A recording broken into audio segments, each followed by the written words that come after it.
Bonjour à tous. Donc notre quatrième, je pense, visio du jeudi. Le sujet, c'est l'irrigation aujourd'hui. Avant d'aborder ce sujet, puisque la question a été soulevée, effectivement, les anciennes vidéos, ce qui a été déjà fait, vous pouvez y retrouver sur la chaîne YouTube, mais aussi sur notre site internet. Et puis, quoi qu'il en soit, vous pouvez contacter les techniciens qui peuvent vous renvoyer tous les dossiers qui sont concernés, puisque la question était sur l'empreinte carbone. Effectivement, il suffit d'appeler votre technicien que vous connaissez, puis il vous renverra si vous ne voulez pas y voir sur internet, on peut vous y envoyer papier. Juste pour que ça marche bien, globalement, c'est bien couper vos micros pendant la présentation et après on interviendra. On pourra intervenir et là vous rallumerez vos micros pour intervenir et poser des questions. Donc aujourd'hui, vous êtes enregistré et filmé. Hein, si vous ne voulez pas qu'on voie votre bouille, vous éteignez la caméra, sinon vous la laissez, ce n'est pas un souci. Aujourd'hui, donc irrigation, ça concerne surtout ceux qui veulent irriguer demain ou après-demain et comment il faut faire et puis quelle aide il peut y avoir. Donc, c'est surtout le sujet principal, mais on pourra aussi déborder sur l'irrigation en général ou sur d'autres questions après. Sachant, j'espère que ça pleut à peu près dans tout le département, parce que c'est toujours plus facile de parler d'irrigation quand ça pleut. Quand ça pleut pas, c'est un peu plus compliqué. Donc, je vais tout de suite passer la parole à Nicolas, parce que Nicolas, c'est notre grand référent au sein de la Chambre d'agriculture. En tant que vice-président, il maîtrise le dossier irrigation sur le bout des doigts. Et après, ça sera Julien Martin, notre technicien spécialisé aussi, qui vous présentera les PowerPoint. Nicolas, à toi la parole. Bonjour à toutes et à tous. Donc, on va faire cette petite visio aujourd'hui sur l'irrigation.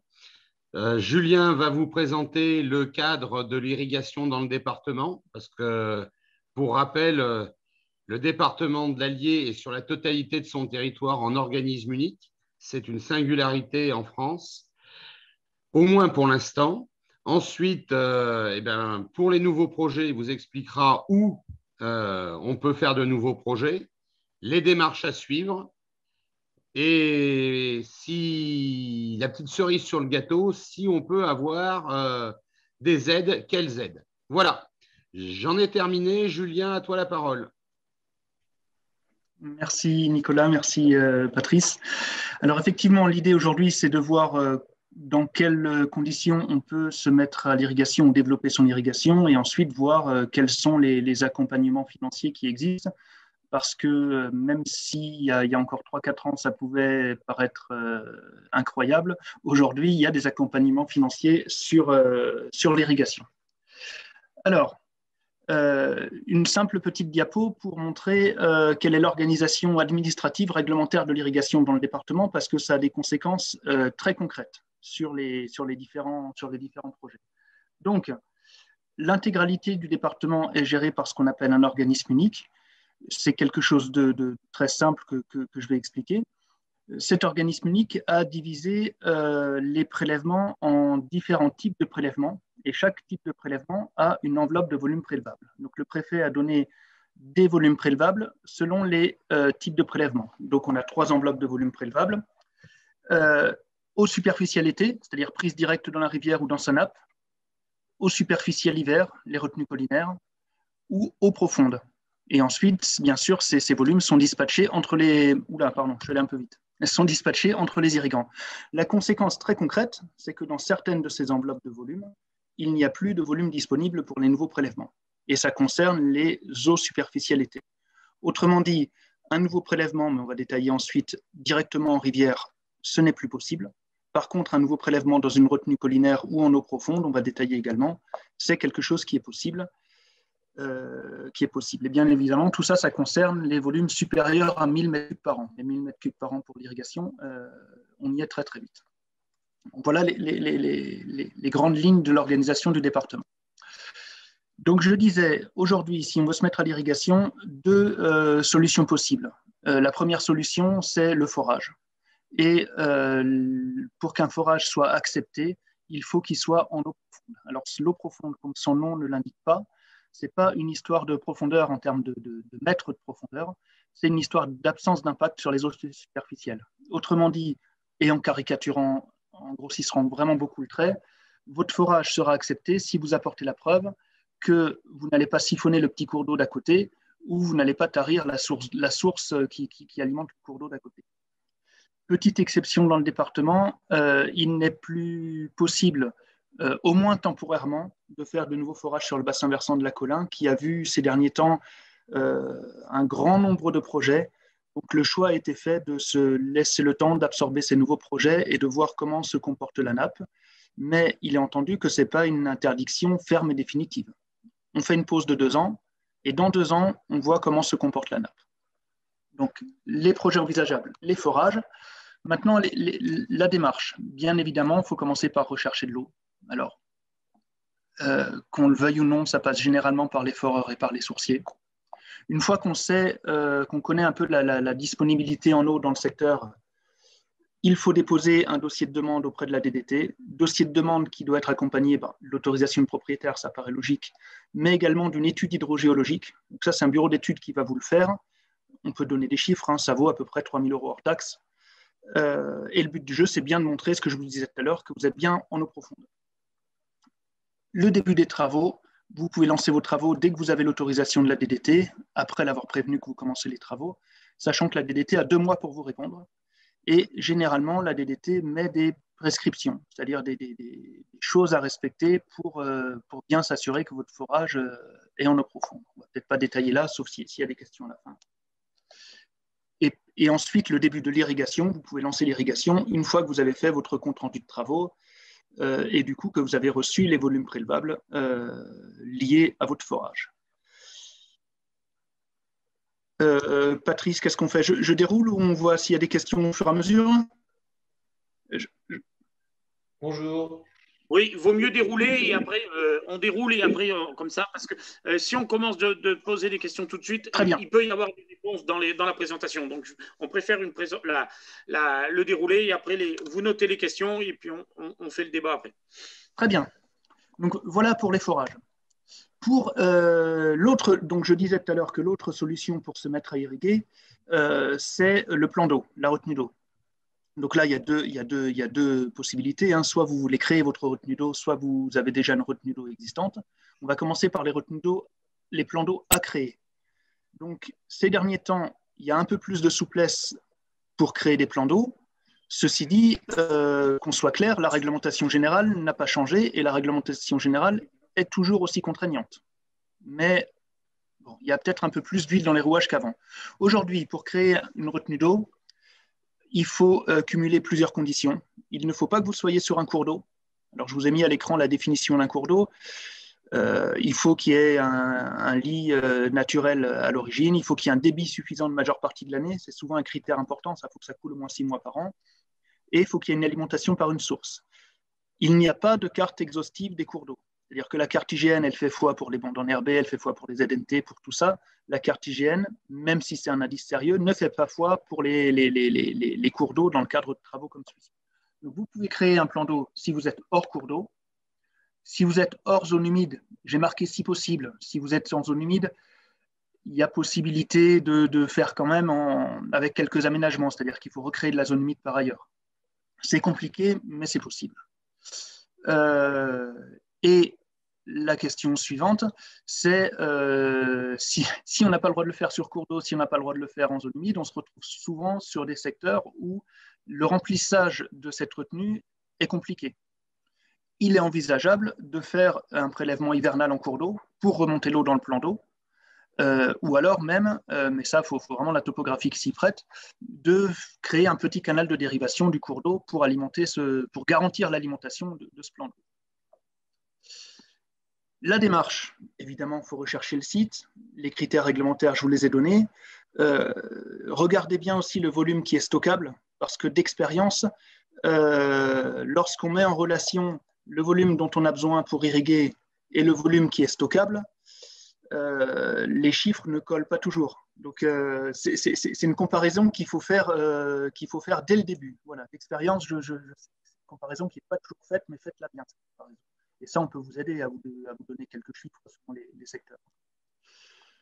Ensuite, les fameux critères que je vous ai montrés, vous avez vu que c'est très, on ne va pas dire subjectif, mais pas évident de trancher cours d'eau, pas cours d'eau, zone humide, pas zone humide. à ce moment-là, il faut envoyer ce qu'on appelle une fiche d'intention de création à la DDT. C'est une fiche recto verso dans laquelle vous informez la DDT que vous avez l'intention de faire une retenue. La DDT, 9 fois sur 10, vient sur place et vous répond, non pas « allez-y, monsieur, sortez le bulldozer », mais vous répond « monsieur, vu l'emplacement, ou madame, vu l'emplacement, il est tout à fait possible d'envisager de faire une retenue et voici la procédure, ou alors, monsieur ou madame, vu l'emplacement, vaut mieux abandonner tout de suite ». Donc, ça vous permet de savoir où vous mettez les pieds. Donc, cette fiche d'intention de création, on l'a à disposition à la chambre, on peut vous aider à la remplir. C'est vraiment le premier pas pour savoir où vous mettez les pieds et pour éviter d'attaquer des démarches qui seraient éventuellement vouées à l'échec. Ensuite, si la DDT vous dit que c'est envisageable, il y a un dossier loi sur l'eau à monter pour lequel la Chambre d'agriculture peut vous accompagner, et c'est un dossier réglementaire à déposer à la DDT, et ensuite la DDT, si tout va bien, vous donne un accord, vous lancez les travaux, vous irriguez. Comme ça, c'est dit très simplement, on ne va pas se voiler la face, c'est un long parcours. Voilà. La deuxième solution, avant on était sur des plans d'eau existants, sur des plans d'eau à créer, on a aussi dans le département une très grande densité de plans d'eau. On estime qu'il y a à peu près 7000 plans d'eau dans le département, dont certains ne servent plus à grand-chose. Donc si c'est le cas, ça pourrait être intéressant de se poser la question, est-ce que mon plan d'eau pourrait servir pour irriguer? Donc, c'est possible sur les plans d'eau qui sont hors cours d'eau, encore qu'on verra tout à l'heure, on peut faire quelque chose si on est sur cours d'eau, et sur les plans d'eau dits réguliers. Alors, le terme régulier, c'est du jargon administratif, c'est-à-dire que c'est des plans d'eau qui ont été faits après la loi sur l'eau de 92, dans les règles, ou alors des cours d'eau anciens, c'est-à-dire des cours d'eau régularisés, des plans d'eau, excusez-moi, je parlais de plans d'eau. Il faut que ce soit des plans d'eau qui soient régularisés en DDT. Si vous êtes sur cours d'eau, on va voir ça tout à l'heure, il y a possibilité de faire des travaux pour mettre en dérivation. Je vais vous expliquer tout ça. Tout de suite. Les retenues directement sur cours d'eau sont assimilées à du prélèvement en cours d'eau. Et on a vu tout à l'heure que ce n'était pas possible de prélever dans ce genre, de faire des prélèvements de ce type. Par contre, il est possible, et on a quelques cas dans le département, de réaliser des travaux de contournement pour faire en sorte que l'eau qui arriverait pendant la période cruciale d'été ne transite plus par la retenue. À ce moment-là, votre retenue est dite déconnectée et vous pouvez vous en servir pour irriguer. Alors, cette dérivation, en première intention, ça doit être une dérivation à ciel ouvert, c'est-à-dire on recrée un fossé autour de la retenue. Si la topographie ne s'y prête pas, il est tout à fait envisageable de faire une dérivation dite hydraulique, c'est-à-dire un tuyau. Donc là, c'est pareil, il faut vraiment étudier au cas par cas, mais dans 9 cas sur 10, il y a des solutions. Voilà pour les deux types de prélèvements qui peuvent encore se créer dans le département de l'Allier. Dans tous les cas, si vous avez des projets, je pense pas, je suis sûr que le réflexe à avoir, c'est de contacter la Chambre d'agriculture pour qu'on étudie ensemble tous les aspects du projet. Ensuite, je vous disais en introduction qu'il y a des aides. Et encore plus fort, il y a deux types d'aides. Il y a les aides du plan de relance et les aides dites du PDR ou du FEADER. Ce sont des aides de l'Europe et de la région.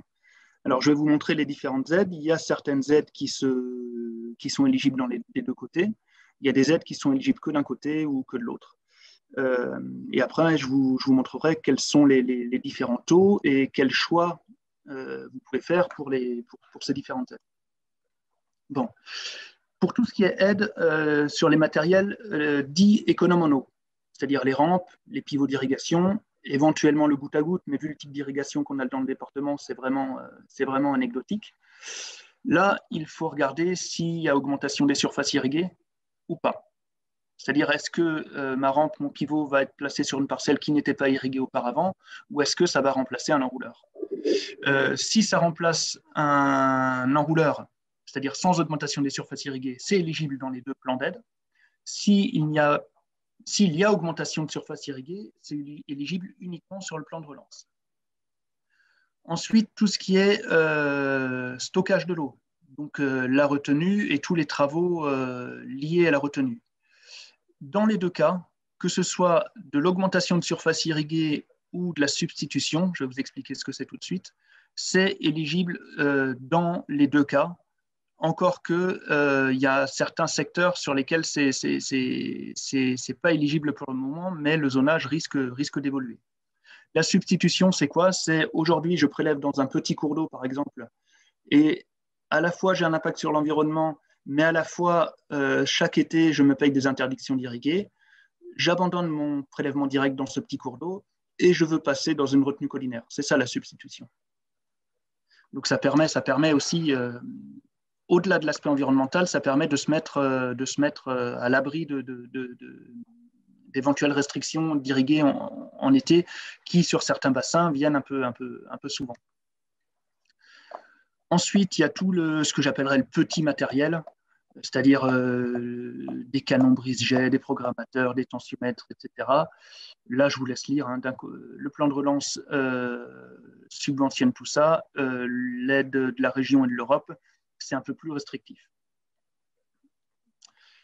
Et enfin, tout ce qui est forage, tout ce qui est système de pompage, c'est-à-dire la pompe et l'armoire électrique, tout ce qui est réseau hydraulique, c'est-à-dire réseau d'amener d'eau jusqu'à la parcelle, tout ce qui est économie d'énergie, c'est subventionnable dans le cadre des aides de l'Europe et de la région, encore que pour certains réseaux hydrauliques, il y a une carte, et ça c'est pareil, il faut voir au cas par cas.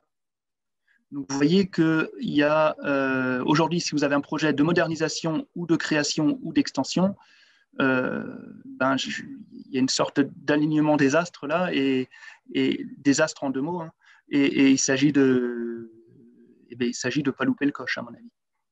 Bon, donc ces deux plans d'aide sont différents, déjà à commencer par le taux de subvention. Donc en individuel, le plan de relance n'est que, et le que je le mets entre guillemets, de 30%, alors que dans le PDR, donc les aides de la région et de l'Europe, c'est à 40%. Je vous laisse lire, hein, les investissements mini, les plafonds. En collectif, l'écart entre le plan de relance et les aides du PDR augmente encore, d'autant plus que le plafond change. Comme ça, brûle pour point, si on a le choix entre plan de relance et PDR, il faut aller sur le PDR, donc les aides de la région, les yeux fermés.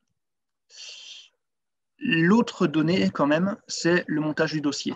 Le montage du dossier du PDR, c'est un dossier qu'on pourrait qualifier de complexe, que les agriculteurs peuvent monter eux-mêmes, mais pour lequel il y a 9 dossiers sur 10 qui passent par la Chambre, et donc ça relève d'une prestation. Alors que le plan de relance, le dossier est très simple. Il y a un seul devis, il n'y a pas d'études parallèles à fournir, ni quoi que ce soit. Donc ça veut dire qu'il faut sérieusement se poser la question, est-ce que ça vaut le coup de s'embêter à faire un dossier complexe, ou est-ce qu'il faut aller directement sur le plan de relance? Et là, la réponse, elle est certainement sur le montant de l'investissement. Voilà. C'est clair que si on a un investissement à 8 000 €, on ne va pas avoir la même réflexion que si on a un investissement global à 100 000. Et ensuite, au niveau du délai de réalisation des travaux, le plan de relance, c'est beaucoup plus restreint, hein, puisque c'est date de dépôt de dossier plus 12 mois, alors que les aides de l'Europe et de la région, on peut attendre, entre guillemets, jusqu'au 31 décembre 2023. Donc, même si le projet n'est pas tout à fait mûr, on peut déposer le dossier avant le 14 juin, et puis finir de mûrir le dossier après. Voilà, moi j'en ai fini de ma présentation. Je suis prêt à répondre aux questions.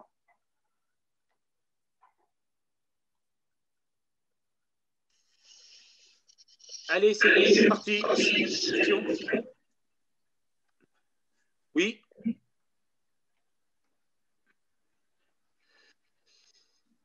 Tu disais, Julien, que c'était un peu long, c'est-à-dire pour monter un dossier entre le moment où on a mûri de faire un projet et toutes les autorisations de l'administration, c'est quoi? C'est 6 mois, 1 an, c'est quoi?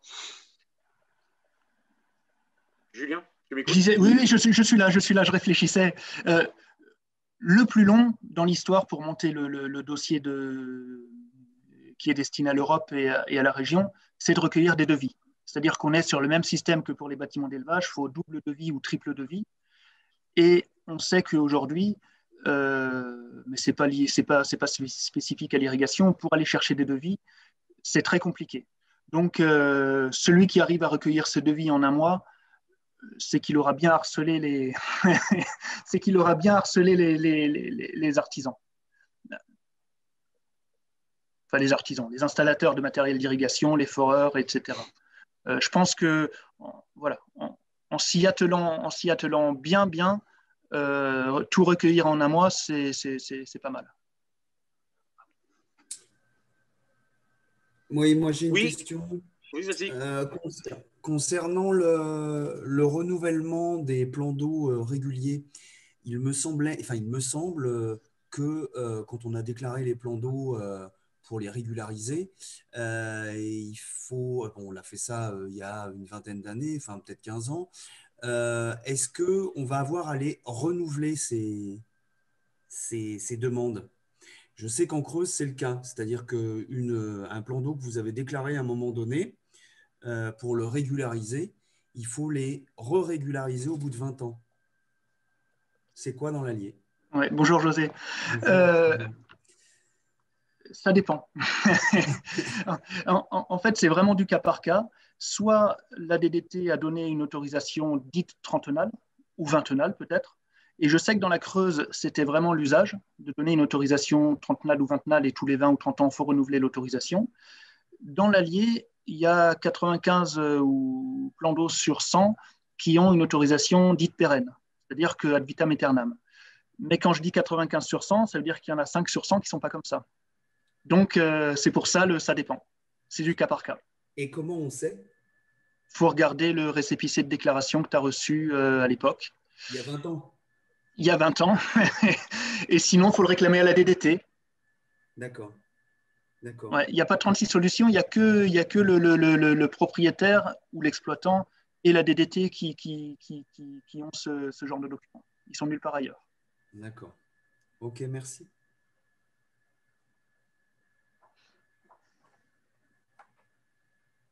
D'autres questions? Peut-être l'administration, comment réagit l'administration aujourd'hui alors, j'ai un peu l'élément de réponse, mais ça peut être important qu'on partage cette information. Comment l'administration perçoit et accompagne les agriculteurs sur les projets, quoi? Est-ce qu'ils traînent des pieds ou est-ce que ça va relativement… Est-ce que c'est fluide, entre guillemets? C'est une question piège, mais elle est intéressante. Sur une vision enregistrée, c'est une question piège. Non. Tu veux que je réponde? Allez, Nicolas, vas-y, ça sera plus simple. Ça sera plus simple, hein, ça sera plus dans notre rôle. C'est assez bizarre. Sur quelques dossiers, ça se passe plutôt bien. Et dans l'ensemble, on a quand même beaucoup de soucis avec à chaque fois des demandes, une inflation de demandes de compléments d'informations pour mener le projet à bien. Ça devient de plus en plus compliqué de faire un forage. Et une petite souris m'a dit qu'on allait avoir un comité de l'eau fin de semaine où on va nous présenter une nouvelle doctrine pour les forages. Donc, suite la semaine prochaine. Alors, je crois que la question de Patrice concernait plus spécifiquement les plans d'eau, non? Les retenues. Ça concerne un peu les deux, hein. Ça concerne tous les projets, hein, globalement. Hein. Mais sur les forages, oui, c'est évident ce que tu dis. Sur les plans d'eau, il y a quand même… Ça reste très compliqué parce que je disais, la réglementation générale n'a pas changé et la réglementation générale est très compliquée, particulièrement dans le bassin Loire-Bretagne dont dépend l'Allier. Ceci dit, moi, on m'aurait posé la question de faire un plan d'eau il y a 5-6 ans, j'aurais dit qu'il valait mieux avoir une autre idée. Aujourd'hui, ça évolue quand même dans le bon sens. Ça évolue dans le bon sens, ça reste très compliqué, mais s'il y a un projet, c'est maintenant qu'il faut y aller.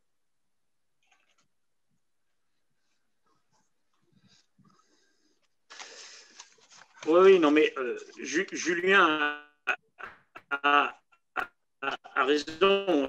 Aujourd'hui, c'est peut-être la seule fois, enfin depuis 2-3 ans, où on a vraiment la...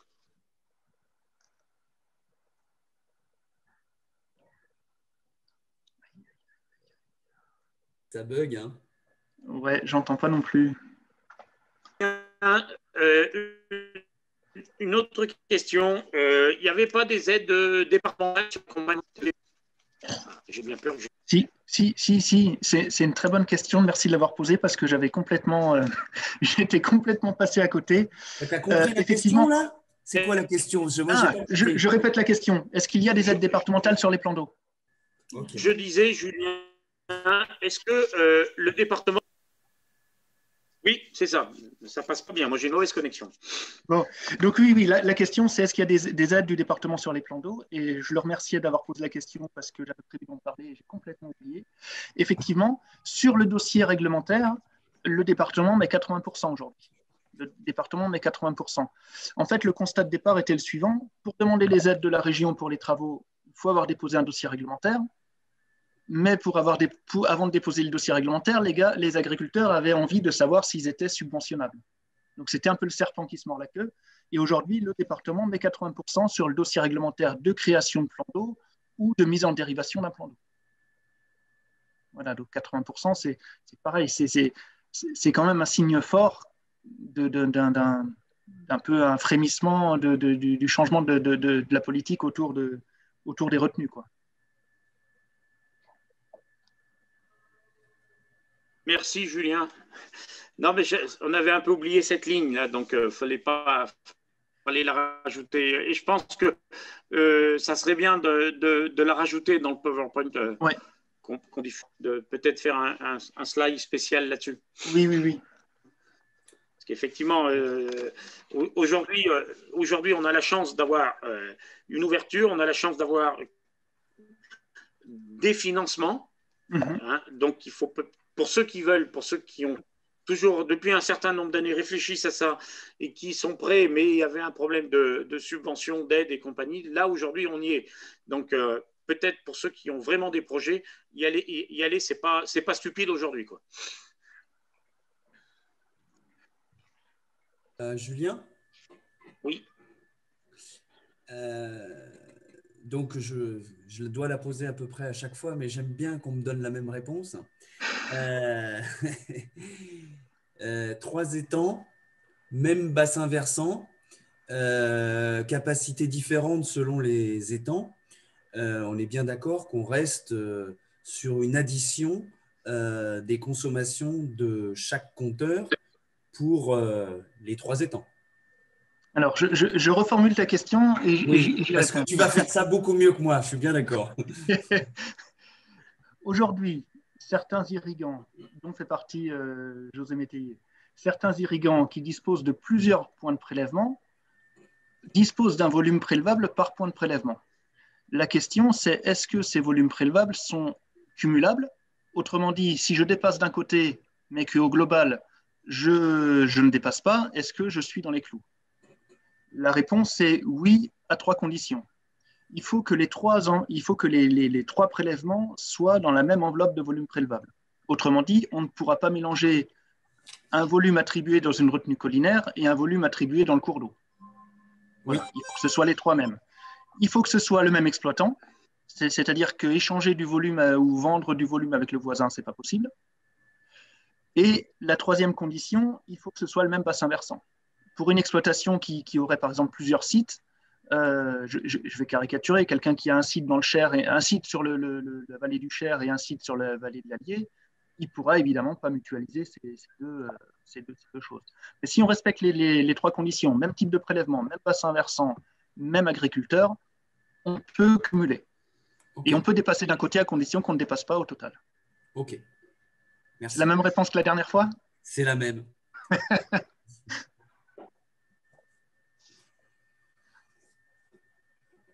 Non, mais cette question, elle est vraiment importante et elle a besoin d'être partagée par l'ensemble des irrigants parce qu'effectivement, il peut y avoir un doute dans la tête de certains irrigants et l'administration aujourd'hui, je sais qu'on a tous un dossier, enfin nous tout au moins à la Chambre, en tête à la Chambre d'agriculture, d'un dossier où voilà, ils jouent un peu sur les mots. Effectivement, l'administration regarde et c'est bien que Julien précise et puis c'est important que tout le monde comprenne bien tout ça parce que ça évitera des soucis. Alors, on l'explique aussi à l'administration, on l'explique à l'OFB, hein, à l'agence de l'eau, on l'explique à tout le monde pour bien, en cas de contrôle, que ça soit bien compris par tout le monde, par et le contrôleur et l'agriculteur. Donc, c'est important cette question.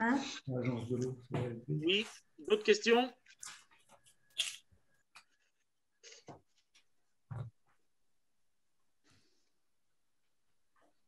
Bah oui.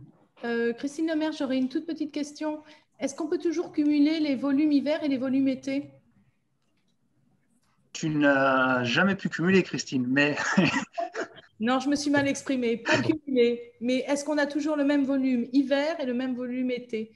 oui, oui. Et effectivement, l'an dernier, il y a eu un loupé, c'est-à-dire que dans les notifications que vous a envoyées l'administration, vous n'aviez que le volume été, mais c'est un loupé dans l'envoi de l'administration parce que si on remonte à l'arrêté préfectoral, il y avait bien cette allocation.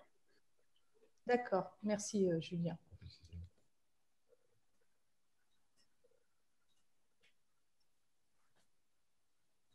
Allez-y, d'autres questions, même un peu plus larges que ce qu'on vous a présenté sur l'irrigation. Effectivement, c'est un sujet qui nous occupe beaucoup à la Chambre d'agriculture. On est organisme unique, donc, et c'est la Chambre qui porte ce dossier. On a un certain nombre de techniciens qui sont sur l'eau. Hein. Bien sûr, vous avez Julien à l'écran, mais il n'y a pas que lui qui travaille là-dessus. Il y a Anne-Laure Reverdy, il y a Catherine Brenon en tant que responsable, il y a François Roudillon aussi. Enfin, on est du monde sur le dossier irrigation. Ça nous occupe beaucoup. Alors, plus l'été avance et plus on en parle de l'irrigation, surtout quand il y a des restrictions. Sachez aussi que c'est jamais facile à un moment donné de faire. Faut faire l'administration jusqu'à présent est assez à notre écoute entre guillemets, mais il faut qu'on emmène les bons arguments en permanence. C'est-à-dire qu'il ne faut pas qu'on raconte n'importe quoi, il faut qu'on soit professionnel dans les demandes, par rapport aux interdictions et aux restrictions. Il faut qu'on soit sérieux sur ce dossier et pour ceux qui n'ont pas toujours bien compris, parce qu'on a toujours des demandes individuelles très particulières dans la saison, on ne travaille pas comme ça, on travaille dans l'intérêt général et on ne travaille pas dans l'intérêt personnel. Donc, il ne peut pas y avoir un agriculteur qui peut avoir une dérogation parce qu'il est spécifique par rapport à son voisin. Vous comprenez la subtilité de l'intervention. Si je peux rajouter un mot par rapport au forage. Vas-y, Nicolas. Donc, je disais tout à l'heure que ça devient de plus en plus compliqué. Par contre, il est important que les agriculteurs soient extrêmement rigoureux et renvoient bien tous les documents et fassent les forages dans les règles de l'art. On ne pourra pas défendre des installations qui ne seront pas faites dans les règles de l'art et dont les documents ne seront pas exemplaires. Ça, c'est une chose importante pour ce qui concerne les forages. Oui, moi j'avais encore quelque chose à dire. Deux choses. La première, c'est que je suis à cheval sur 2 départements et 2 régions. Donc ça veut dire que j'ai une partie de mon exploitation qui est dans la Creuse, donc Nouvelle-Aquitaine. Et je tiens à dire à l'Allier que le travail qui est fait au niveau de l'irrigation est un travail remarquable parce que les choses ne marchent pas du tout de la même manière en Creuse. C'est extrêmement compliqué, ne serait-ce que d'irriguer à partir d'étangs qui ne sont pas sur des cours d'eau. C'est déjà très compliqué. Et je tiens à tirer mon chapeau à l'Allier parce que vous avez vraiment bien travaillé, franchement. Et je suis très, très au courant parce qu'aujourd'hui, il y a un projet de noisette qui est en train de se monter sur le département de la Creuse et il ne verra pas le jour si, au niveau de l'irrigation, les choses n'évoluent pas parce qu'on ne fait pas de la noisette bio en plus, sans irrigation. Et c'est aujourd'hui, le projet Noisette ne verra pas le jour si l'irrigation ne peut pas être pratiquée. La deuxième chose que je voulais dire, ou demander plutôt, c'est quid des gens qui ont déjà commencé à irriguer et qui n'ont pas reçu leur arrêté préfectoral? On est dans les clous. Alors, effectivement. D'abord, tu me dis merci. Merci. Oui. Il donnera l'adresse pour le chèque. Oui, oui. Vous êtes dans les clous. Ceux qui ont commencé à irriguer sont dans les clous. Alors, je vais vous passer comment dire, on ne va pas détailler la procédure administrative parce qu'effectivement, la procédure administrative, bien que le dossier ait été déposé fin janvier, a pris du retard. Mais on a un beau courrier de Madame la directrice de la DDT qui nous permet de commencer à irriguer. Donc, la réponse, c'est oui, vous êtes dans les clous. OK.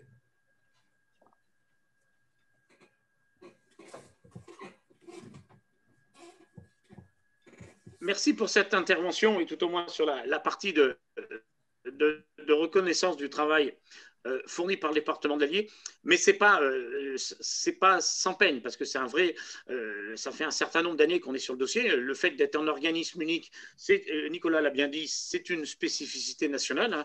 Un organisme unique pour l'ensemble du département, c'est le seul département en France, mais c'est aussi un choix professionnel, c'est-à-dire que la profession a encore la main entre guillemets sur le dossier irrigation.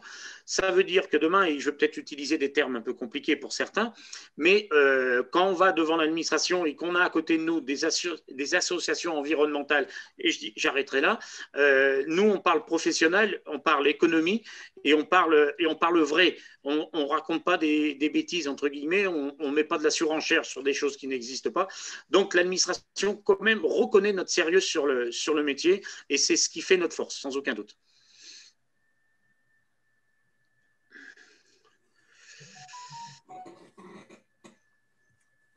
D'autres questions? Nicolas, si tu veux intervenir. Non, non. Merci à José pour ces compliments.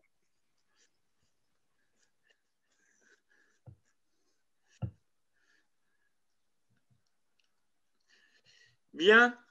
Je vais regarder l'heure. Alors, ceci dit, pour les compliments, on aurait pu dire la même chose. Pas d'autres questions? Oui, Christine. Ouais.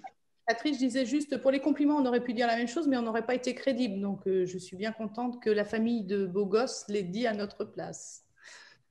Ouais, et il n'y a eu aucun chèque, il n'y a eu aucun mouvement d'argent entre nous pour cette intervention. Et voilà, ça fait partie de la réalité. Non, mais je suis très, très au courant du sujet parce que j'ai eu affaire à vous concernant un étang qui était dans l'Allier et dont le ruisseau est dans la Creuse. Enfin, ce n'est pas un ruisseau, mais il y a un ruisseau en trait discontinu qui sort de cet étang et qui est dans la Creuse. Et ça a été très compliqué à faire accepter à la Creuse que je pouvais irriguer, je pouvais utiliser cette eau dans le sens où l'étang était dans l'Allier et que c'était à l'Allier de prendre la décision. Peu importe, je ne vais pas rentrer dans les détails de mon dossier. Ce que je veux dire, c'est que tout nouveau projet d'irrigation aujourd'hui dans la région Nouvelle-Aquitaine est extrêmement problématique et en gros ne voit pas le jour. Et vous le disiez tout à l'heure, la seule manière de réussir à faire quelque chose, et j'espère bien qu'on va y arriver dans la Creuse, la seule manière d'arriver à faire quelque chose, c'est que les paysans soient tous ensemble en face de l'administration et que ce soit pas un paysan qui aille devant l'administration avec son petit problème à lui à régler. Et je sais qu'on arrivera peut-être à faire quelque chose que si on est une bonne dizaine, quinzaine à vouloir monter ce dossier. Et c'est ce qui s'est passé dans l'Allier. C'est ça que je voulais souligner. C'est surtout que dans l'Allier, ça a été quelque chose de collectif. Et ça ne marche que si c'est collectif. Voilà, c'est ça que je voulais dire. Merci. Merci. D'autres interventions? Alors, bien sûr, la vidéo, vous pourrez la retrouver sur le site, sur YouTube. mais aussi par demande directe auprès de nos techniciens. La prochaine visio, c'est le jeudi 20 mai et on parlera transmission. C'est autre chose, c'est un autre sujet, hein, mais la transmission reste un sujet important dans notre département quand même. Si on veut que demain on ait des agriculteurs qui irriguent, il faut transmettre aussi les outils. Et oui, et j'ai ma connexion qui n'est pas très bonne. S'il n'y a pas d'autres questions ou d'autres interventions, on va arrêter cette visio. C'est tout bon? Eh bien, merci à tous.